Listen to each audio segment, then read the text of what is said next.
Bienvenue sur Rue du Football. Je suis Guillaume, passionné par l'histoire du FC 7. Dans ce 5e épisode, nous allons découvrir les débuts compliqués du FC 7 en Coupe de France, secoués par l'affaire Stevenson. L'amateurisme marron est mis en lumière. On dit souvent que les histoires d'amour finissent mal en général.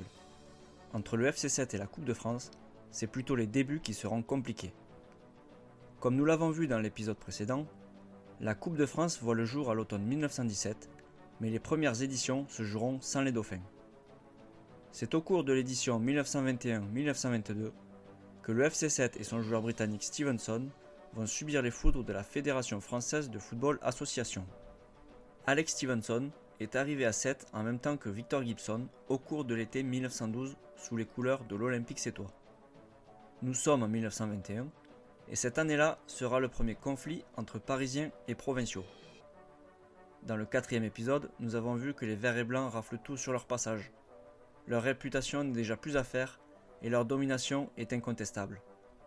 Or, cela dérange dans la capitale et le cas Stevenson sera un prétexte pour laisser le champ libre en Coupe de France au club parisien.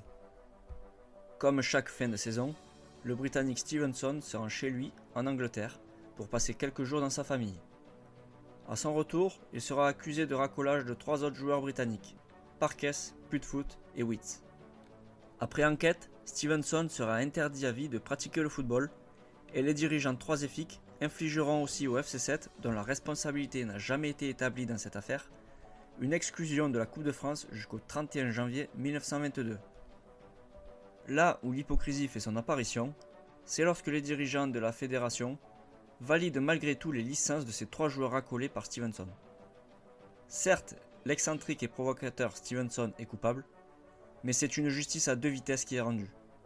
Car de 1920 à 1923, période durant laquelle le Red Star gagne 3 Coupes de France, le club odonien cher à Jules Rimet, dont il est le fondateur, rémunère son gardien, Pierre Charigues, et son avant-centre Paul Nicolas. À ce moment-là, Jules Rimet est président de la Fédération française de football. La décennie précédant l'instauration du professionnalisme est une généralisation de l'amateurisme marron, mais la justice n'est pas la même pour tous. Le FC 7 fait figure de pionnier dans le domaine et donne l'idée que le club vert et blanc est un club riche. Nombreux sont les clubs qui pratiquent l'amateurisme marron, et ce depuis une décennie déjà. Le Red Star, le Stade Helvétique de Marseille et le Stade Raphaëlois offraient déjà des situations plus ou moins fictives et primes déjà conséquentes à certains de leurs joueurs. Évidemment, le FC 7 étant exclu, il ne présentera aucun danger pour les clubs parisiens. Je vous remercie d'avoir suivi cet épisode et je vous dis à bientôt pour une nouvelle affaire qui a fait couler beaucoup d'encre, l'affaire Kramer.